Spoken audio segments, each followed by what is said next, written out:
All right, so Detroit kept the fifth overall pick, Jaden Ivey, last week, disappointing the Knicks front office while sending them in heavy pursuit of point guard Jalen Brunson. Now, could the Pistons help out the Knicks after all? What's up, beautiful people? You are watching the Putback with Ian Begley, Free Agency Live. I'm Chris Williamson, alongside our SNY NBA insider, Ian Begley. This week, we're excited to welcome back Fred Katz, who does an excellent job covering the Knicks for The Athletic. And we're thrilled to chat with Anthony Puccio, who covers the Nets in the NBA, does a fantastic job as always. We're streaming live on SNY.tv. It was our Twitter, Facebook, and YouTube channels. So you can get your questions posted in the comment section. And as always, we're going to tip things off with the baseline. So, Ian, as first reported by the friend of the show, Adrian Wojnarowski, and confirmed by the show, that being yourself, Ian Begley, the Knicks will deal Alec Burks and Nerlens Noel to the Detroit Pistons, along with a pair of second-round picks and cash. So the Knicks will now have $30 million in cap space. So how big is this for the Jalen Brunson sweepstakes, something that's obviously dominated the headlines for the last few weeks? Yeah, this makes it possible. This gives the Knicks enough cap space to offer Jalen Brunson a competitive offer that Dallas will probably be unlikely to match because of the tax implications and many other factors. So again, we've all said it, all the teams that were kicking around the idea of Brunson believe the Knicks are going to get him once free agency starts, and the Knicks cleared enough space to go ahead and do that. And they might have cleared enough space to go do more than that, because they should have some space left over. I know they're still kind of active and talking to teams about other potential deals. They have the future draft picks that they have acquired over the past few years. So they have some tools to go out and do things beyond just Brunson. But the move last night was chiefly about creating enough space to make that offer to Jalen Brunson. Right. And obviously that is something that everybody has been locked into. But as you alluded to, we're going to see if the Knicks are going to make some more moves, because clearly Jalen Brunson is not going to be the franchise savior, as people have said, as the front office has said. Now, Fred, what is the reaction to the Knicks moves so far? In even the likelihood, like, we could be talking about all this and they still may not land Jalen Brunson, although it seems unlikely now. But what's the likelihood they land Jalen Brunson, and the reaction to all the Knicks moves so far in this offseason? You know, coming into the draft, I had a source tell me if the Knicks move off one of those salaries that they're being pretty active in trying to move on draft night, referring to, of course, Kemba Walker and Alec Burks and Nerlens Noel. If the Knicks move off one of those guys, that's a pretty good tell that they at the very least feel confident that they are going to end up getting Jalen Brunson, because you're not making those moves before free agency starts, especially a week before free agency starts, if you're not super confident in your ability to get the guy that you want. And then they ended up making the Kemba Walker trade on draft night. And now, 2 days before free agency starts, they've taken it even further. I think a lot of people in the league believe the Knicks were going to find some way to trade two of the three guys that they traded, and they could have opened up about $25-ish million of room in trading two of those three guys. They ended up moving off of all three, and they pulled it off about 48 hours before the start of free agency. You only do that if you believe as an organization that the guy who you want, which is Jalen Brunson, is a sure thing. So I think we can say for sure the Knicks believe they are getting Jalen Brunson. They believe totally. Yeah, it's all but guaranteed, right? And you know, when you look at Jalen Brunson as a player, Pooch, how do you think he would shake up the division, or does he shake it up at all in your eyes? Well, I think you're talking about a tough Atlantic division that's gotten better over the years. Obviously, the Nets, the 76ers, Celtics, Raptors, you know, these are all tough teams. But for the Knicks, I think you're headed in the right direction. You're building around a young core. You're building a culture. You're building continuity under Coach Tom Thibodeau. So adding somebody like Brunson just kind of, you know, gives them a direction. It gives them a path, and I think it's a step in the right direction for an organization that, in my opinion, needs to take this rebuild not too slow, but take it step by step. And I think this is a step in the right direction for them to find that relevance. Yeah. He obviously is an upgrade, major upgrade at the point guard position, and that should give really the Knicks, you know, more confidence in their season as it goes along. But he is not the sole move that they need to make in order to make a big leap. So, Ian, let's say the Knicks sign Jalen Brunson like we all expect. What's the next move in your eyes?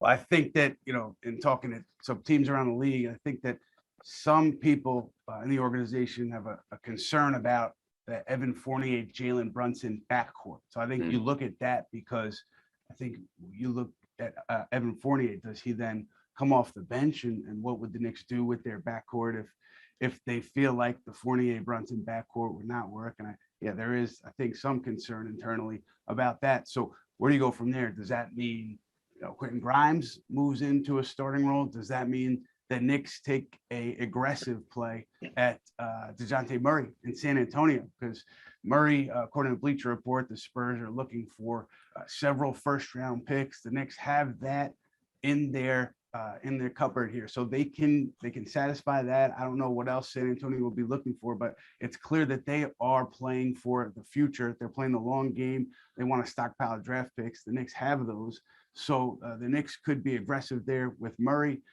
but something has got to be done there. I think in the backcourt, whether it's Fournier coming off the bench, the Knicks may be continuing to look to move Fournier and figuring something out. But to me, that's one of the next moves here. Yeah, and you mentioned Dejante Murray, Ian, and how what people expect his offer is going to be in terms of what the Spurs will want back. And Jake Izzo, Fred, is asking, how likely is a Dejante Murray trade, and what would the package look like from the Knicks? How likely? I don't know. I don't think there's enough smoke there to be able to say that it's anywhere near likely at this point. I mean, Dejante Murray was a most improved player candidate last year. He is a really good defender. He's really disruptive in passing lanes. He's good on the ball, and he's seriously improved as a guy who can head your offense. He's become one of the better, really long, kind of modern style point guards in the league. It would take, I think, a really good amount. And, Ian mentions the Knicks have a bunch of first-round picks. They have, I think it's 9 first-round picks now over the next 5 years. They could trade those. It also depends on the quality of first-round picks that San Antonio would want back for him if they were to agree for anything for him, because a lot of those first-round picks the Knicks have, they're great to have, but they have a Milwaukee pick, they have a Dallas pick, those sorts of picks. I mean, those are probable to be late in the draft. So, does San Antonio want far-out picks? Do they want 2023 picks? Do they want Knicks picks? I mean, it would really depend on that. And do they want some of the Knicks young players? I mean, I think all of that stuff comes into the equation. There would be a market for Dejante Murray if San Antonio really committed to trading him. He's a good young player on a reasonable, I think, $16 million a year contract in a market that is, commanding over $20 million a year for Jalen Brunson. So that's a reasonable contract. I think it would take a good amount of capital if you wanted to acquire him. You not going to be able to get a bargain if you're trying to trade for a guy like Dejante Murray, which makes it all this more surprising why the Spurs seem to be moving off of him. We'll see how it plays out, but it is surprising that he is in these trade talks, given his value to the team. Now, Anthony, how do you feel about the Knicks assembling, as it stands now, a very young roster, and how it fits in, today's modern NBA? Well, I think, there's always going to be pressure on the Knicks to win. They're in a big New York market, and they have these expectations on them. But I think that, again, what Ian had said, what Fred had said, building draft capital, building more financial flexibility within the front office, it's showing that they're building for the future while they can still win right now. So again, that young core that they have with Obi, with RJ, with all those guys that they do have, that have played with them since Thibodeau actually has taken over the helm. Again, all these moves seem to be trending in the right direction for the Knicks, but it's not something that's going to move the needle overnight. So definitely expectations are high, but they have to take this rebuild, this culture and continuity aspect of this rebuild step by step without trying to skip anything like they have in the past. Right. And hopefully, if they do make a big trade down the line, they don't have to give up as many of their young stars, young talents, like Obi, like IQ, or even, Quentin Grimes. But you're not going to be able to get everything if you're not willing to give up, some of your most prized possessions. But we're going to circle back to the Knicks in a second. And once again, please put your questions in the comment section, whether you're watching on Facebook, YouTube, or on Twitter, and we'll get to as many as we can. But now we're going to shift over to that team in Brooklyn with the Nets, okay, with Kyrie Irving. So, Anthony, I'll go with you first, since you are all things Nets, you know what I'm saying, always locked in. What was your reaction when you found out Kyrie was opting into his $37 million player option for next season? Well, ultimately, I think the first thought was the Nets got what they wanted. They wanted Kyrie Irving back on a short-term deal, and they wanted to obviously keep Kevin Durant happy. For Kyrie, he's on a prove-it one-year deal. What happens after this, we don't know. My thing with the Nets right now in this offseason, just this whole season in general, is that Joe Tsai and ownership have kind of had a shaky relationship with Kyrie dating back to 2020, 2021, when he went on his little hiatus and was caught out of the club. And that kind of trickled over, right? Sean Marks at Media Day last year had said that Kyrie's extension was basically signed, sealed, and delivered, right? So there's a lot of inconsistency within the Nets front office right now, and Kyrie, of course. So when it comes down to this, my biggest concern with the Nets is how much have the superstars fractured their relationship with the front office and vice versa, right? We've heard that Kevin Durant hasn't spoken to the front office, which, as far as I'm concerned and what I've heard, is very true, that he doesn't exactly trust the moves that they're making right now or have made in the past. So the biggest thing here for the Nets is, look, winning heals all, but trying to mend that bridge, trying to mend that fence with Kyrie in the front office, the coaching staff, Kevin Durant, the front office. You don't want these hiccups, these negotiations that kind of turned a little ugly to kind of affect what they have going in the future, especially when it comes to number 7, when you have a top 10 player in the world. I think, Puccio, what's settled is that you have Kyrie under contract for next year, but I don't know if much else is settled, as you alluded to. One thing that I'd heard in the aftermath of Kyrie's decision, somebody around him was saying that he was motivated going into this coming season. He was aware of what the market was for him, and there was nobody who was ready to give up the world to trade for him. And he's, he sees that, and he's motivated coming into next year to kind of reestablish himself where he feels like he is in the hierarchy of this game. So that could be a good thing for the Nets, but also, the Nets, I think they'll continue to explore, and teams will continue to explore the uncertainty around Kyrie and what the best next move is for the Nets and for Kyrie Irving, because that always happens when you have a player that's coming in on a final year of his contract, but particularly when things go so public with negotiations from the Nets side, from Irving's side, and Durant getting pulled into it. I do think, Anthony, what you said was 100% spot on. The fences have to be mended here. There's got to be, a meeting of the minds at some point this offseason where everybody gets on the same page, because I think there were some bruised egos, some feelings that were hurt, and some anger on both sides of this thing that need to be sorted out. Yeah, Fred, do you see it the same way as, okay, yeah, we know Kyrie's going to be here for next season, but nothing beyond that. However, there are some things to mend, as Ian and Puccio alluded to. Yeah, no question. There are just basketball questions. Like last year, they seriously struggled defensively. Yeah. And you wonder how Ben Simmons is going to be when he takes the court for the first time in more than a year. Like, we don't know what kind of Ben Simmons you're going to get. He's had back issues. That's never an encouraging sign for a young player. And he was a tremendous defensive player and tremendously versatile. And maybe he's capable of fixing their defense all the way by himself, but it's just a thing we don't know. We don't know what Joe Harris is going to be like coming back from a significant injury that kept him out for the entire season, when he was such, I think, an underratedly integral part of their offense. Just the shooting that he provided, the spacing, the off-ball movement, the ability to attack closeouts. Like, he was tremendously important for them. I do think they have a little bit of flexibility where, like, Seth Curry is on, I think, a really team-friendly contract, and they can do something there if they feel good about Joe Harris. There are certain things that they can do, and they got to make decisions on their free agents like Nick Claxton. But they've got, with all the drama that we talk about this team, and with all the subtweeting and the passive aggressiveness and the questions about who wants to play basketball and who doesn't want to play basketball, like, there are actual basketball questions about them too, for a team that's that expensive, that traded a bunch of picks, and that only won 44 games last year. And I think we saw really get exposed in that first round series against Boston. Yeah, that was shocking, to say the least, when you have two of the best players in the world and they're not able to get their games off for, pretty much 3 out of the 4 games. Kyrie had a great game 1, but that was stunning. Now, speaking of, more decisions that they have to make, Anthony, Neil Graham is asking, has there been any word on the Nets trading for a guy like John Collins? How would he fit in to the current structure of the Brooklyn Nets?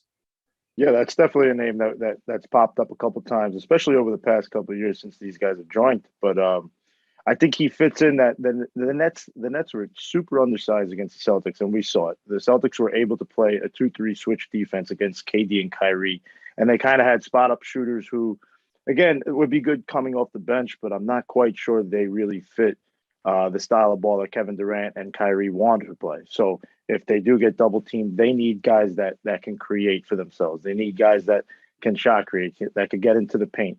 So that they can't get double teamed, so they could swing the ball around the perimeter. So when you bring up someone like John Collins, his fit, the Nets technically would have a really hard time with rim protection if he plays the 5, but it's a compelling fit in the sense that your front court would be something like Ben Simmons, Kevin Durant, and John Collins, right? And it's a good starting 5. Fred alluded to they do have very good pieces on their team. I think they have a couple of blanks that they need to fill. I think they need to get a couple of wings, but John Collins brings that tenacity. He brings that kind of high flying style of ball, up tempo, energetic, however you want to put it. Something that the Nets really lacked this past season. So I love the fit. It's just that they would struggle defending the rim and inside the paint.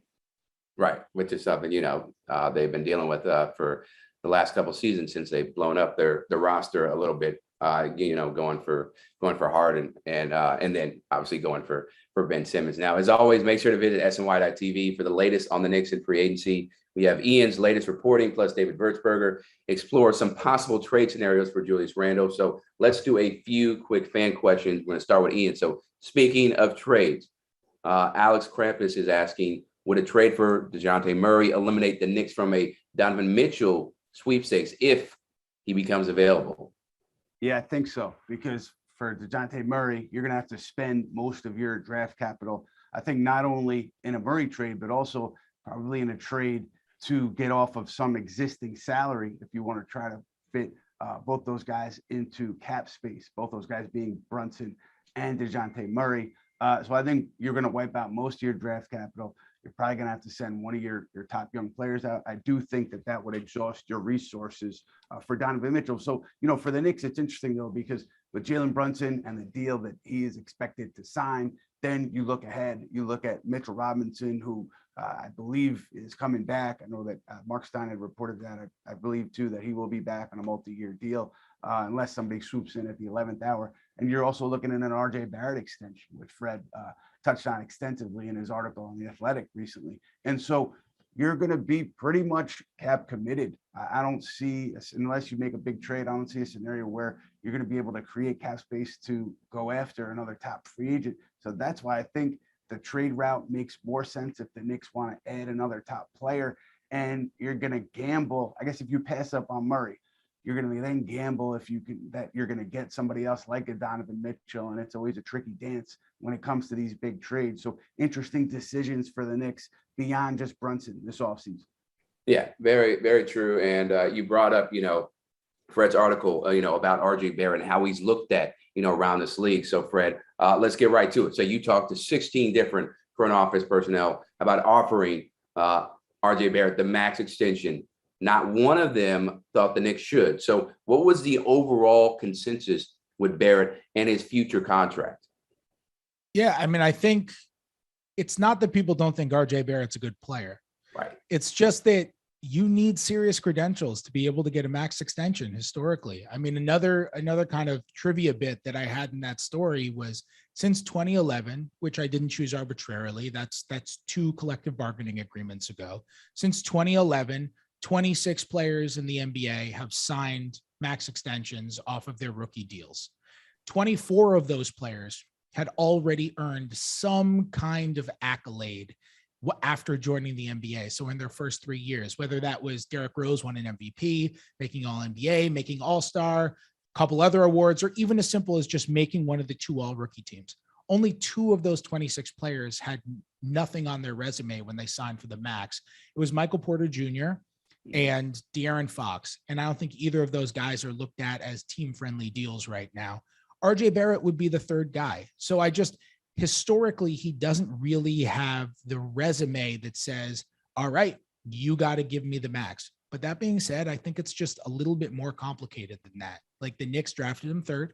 The two guys who went ahead of him, Zion Williamson and John Morant, are both, I would say, very likely. John Morant, 100%, and Zion, I would say like 99%, are both getting max extensions this summer or this fall. And so you look at the two guys ahead of him and you kind of just look at how I think he's more important to the Knicks than he would be to the other 29 teams in terms of the role he takes on inside the organization. And I think it's also a lot easier said than done. It's a lot easier when it's impersonal to you, when you're an executive from another team and you're saying, yeah, this is what I'd pay him, than it is when you're the Knicks and you've invested in the guy for 3 years and he's shown the work ethic that RJ Barrett has shown, and he's shown genuine improvement. I just think it's easier. That being said, normally some kind of an extension is a little bit of a compromise, right? We'll give you security. You give us a little bit of a discount. And if RJ Barrett is going to extend, I anticipated, especially after those conversations that I had, to be something below the max. The most common response that I got in that poll that I did was $25 million a year, which is, we talked about John Collins. John Collins went into free agency last summer, wanting the max. He ended up getting $25 million a year. I think that might be a little bit of an analogous situation, but RJ could also decide, you know what? I think that I'm good enough to get the max. I'm going to bet on myself. There's a pretty realistic chance he's not going to lose money. And there's a pretty realistic chance the Knicks can have him back if they want, because he'll be restricted in 2023. They can match any offer to bring him back. So it's possible, totally possible, within the realm of possibilities. This thing goes into free agency next summer. And, the Knicks just play the free agency game with Barrett, which isn't that high risk beyond having maybe a Jalen Brunson situation where you offend him by not offering the contract he wants in the first place. Right. That would be very fascinating, if it did get to the point of free agency, especially given, what Barrett means to the team that you say is much more important to the Knicks than he is to these other teams. Now, Anthony, from an outside the Knicks perspective, how do you view Barrett and what he brings to the table in terms of, whether he should be able to, get the max or deserves the max contract? I think Fred made a great point when it comes to his importance to the Knicks. I just think when you're building a culture, when you're building the continuity that I keep reiterating here, RJ is kind of right at the forefront of that. He's shown that he could be a good two-way player. He's shown that he's gotten better every single year, to the point where this past year, averaging 20 points per game, he was a borderline all-star and a couple wins away from being there. So, I'm not quite sure he's at the max level yet, but from the Knicks perspective and even from RJ's perspective, I think there's an importance and an intangible aspect that comes into this, showing a commitment to spending on your continuity, on your young players, and keeping this thing going. So RJ Barrett, I hate to use this word, but is kind of the face of what they have going forward. And I think you have to do right by him so that you can show your other younger players, so that you can show other free agents that come to New York that you're willing and you're committed to building a good team for now and again for the future. Yeah, no, I 100% agree with you. He is the face of the Knicks. Definitely. I don't think Julius Randle fits that mold anymore. Maybe, last year, when he went off, but now it is RJ Barrett's team, even from a leadership perspective, right? But let's get back to some fan questions. So, Fred, I'll ask you, it's Mr. Danny Jones wants to know, who is a player no one is talking about that could be a good trade target for the Knicks? Oh, man. That's tough because nobody's talking about him, which means I haven't thought about him. So I'll give an archetype and then I'll run through and think if there's somebody I can think of off the top of my head. But I think that they are in a position where if they want to and something pops up, they could justify doing some kind of a consolidation trade. They have 7 players, 24 years old or younger. And if they bring back Mitchell Robinson, they'll have 8 guys, 24 or younger. They're just, there's obviously a lot of consternation in the fan base about playing those young guys. And in a lot of cases, that is totally justified and at the very least understandable. But at the same time, you can't play all of those players when you also have Derrick Rose and Evan Fournier and Julius Randle. Like, no one plays an 11-man rotation. And so I think they're kind of in a position to where if someone does become available, they could justify it by saying, let's throw together like 3 of the young guys and bring back 1 guy. And it could help the rotation. I do think they could use a legitimate wing defender. And this guy is a free agent, but just like a Gary Harris, Quentin Grimes showed a lot defensively as a rookie. I think he's got a ton of potential, and I know Tom Thibodeau agrees with me on that. But he really has shown to be like, he's really good against like small guards. Like he did a great job against Trae Young, and that kind of type. I think he can guard wings, but I don't know if he has the size to be a total shutdown wing. RJ Barrett, I think, has shown a lot of defensive potential, but we also saw his defense wane a little bit as he took on a larger offensive role. And I don't know. I mean, RJ has spoken very openly about having an all defense goal, but when you have a guy who takes on that much of the offensive role, you kind of want to be able to give him a break on the other end. Yes. I think they could really do well going out and getting some sort of defensive minded wing. I guess this is a guy people are talking about, but maybe a Matisse Thybulle type, although I don't know, as I say that out loud, like, I don't think the spacing would work with him. So I actually completely take that back on the spot, but somebody who could help them in that perspective. That being said, those players are difficult to acquire. Everybody wants those kinds of guys. The one thing that I would say, I was going to say Thibault too, but obviously the spacing issues are there. I think, Duncan Robinson, if the Knicks wanted to go all in and just say, we're not worried about creating cap space, having flexibility. We want to take Duncan's deal in. We need a shooter. I think he would be available for the right price from the Miami Heat, because, you saw how he was used down the stretch in the postseason for Miami, and his name has popped up in several different trade rumors. So, if you want shooting, and I think this Knicks team does need shooting, maybe you go all in on Duncan Robinson. I don't think it happens, because I still think they would value some flexibility moving forward, knowing what they have coming with the RJ Barrett extension and knowing the desire to bring Mitchell Robinson back. So I wouldn't think they went the Duncan Robinson route, but he's a name who is available for the right price and fills a need certainly for this Knicks team. And Ian, if I can just jump on to that, a guy like Duncan Robinson, that is the other type of trade that they could do. That's if they want to move off of Fournier, like you've talked about.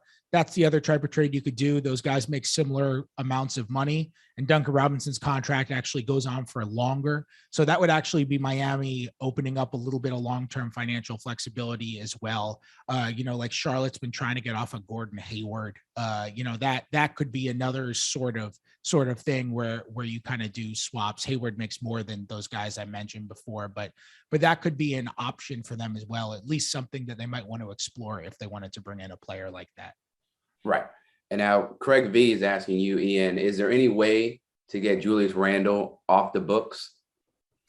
The sense that I got kind of leading up to the draft, it was that the Knicks, weren't fully committed to getting off of Randle just to get off of him, meaning trading him at this point where his value would probably be seen as low and you wouldn't be able to get back a solid return. So, my read on that was if he was part of a bigger package to acquire a star player, I would think that they would be open to it, but I don't think that they're going to just dump him.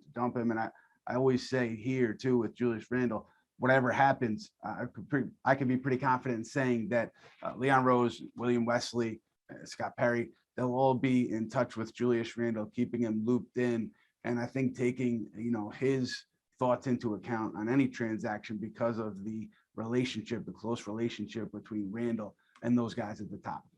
Yeah, that's what this business is about. A lot of times, about relationships, and making sure you don't fracture those things. Now, our next free agency special is Friday at noon, just hours after the official start to free agency. Ian and I will be joined by CP, the franchise, and Knicks Fan TV, plus SI's Ashley Nicole Moss. So keep it locked to our digital platforms for the next episode of the Putback with Ian Begley. All right, so now it's time, y'all, for some quick final thoughts. Anthony, I'll start with you. Your prediction here. What will be the top move by the Brooklyn Nets this offseason?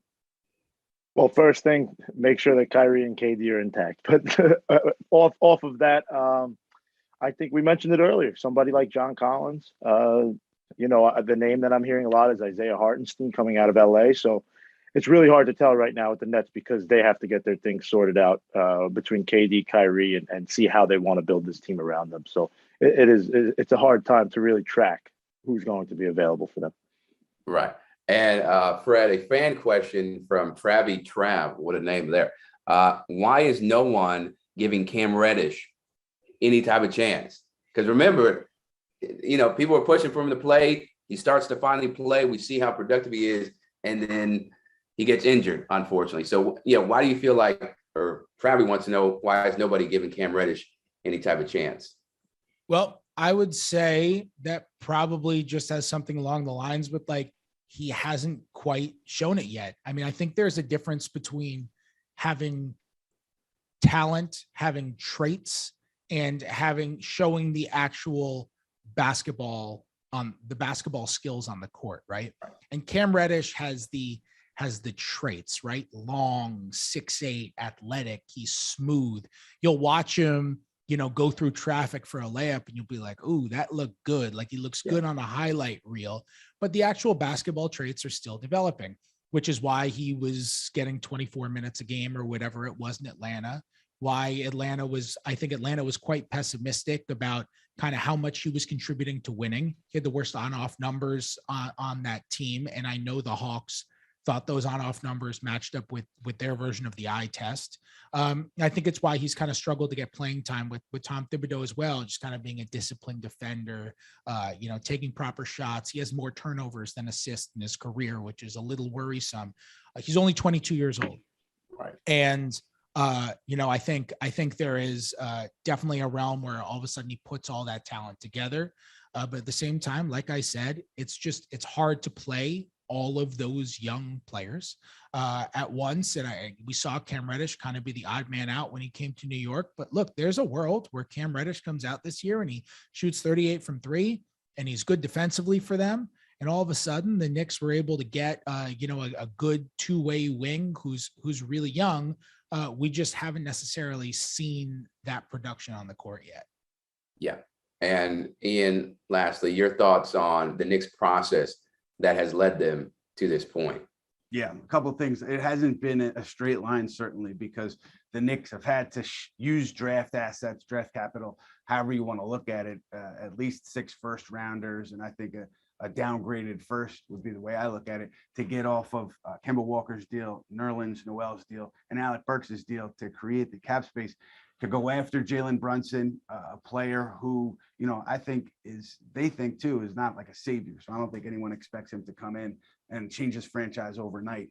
But I think if he's a piece that helps elevate them to get to the next player, to make them attractive for the next player, and no one's going to care about the offseason of 2021 and the connections between CAA, Leon Rose, Jalen Brunson, and everybody. But if this thing falls apart, certainly there's going to be a lot of criticism about the moves last summer and the moves this summer. This, to me, is an all-in move for Leon Rose and his group. And I don't say that meaning they're all in on trying to win a title with this move, but this is a move where you have little wiggle room to get out of if it doesn't work. And the other thing I would like to say is that those deals with Detroit, there were a lot of conversations with Detroit leading up to draft night, on draft night, some involving Jaden Ivey, and obviously that didn't come to fruition. But I really think this is a relationship league, and the Knicks don't get those deals done with Detroit where they're able to shed the Kemba Walker salary and the Nerlens Noel salary and the Alec Burks salary without the relationship between Troy Weaver and Knicks GM Scott Perry. They go back a long way.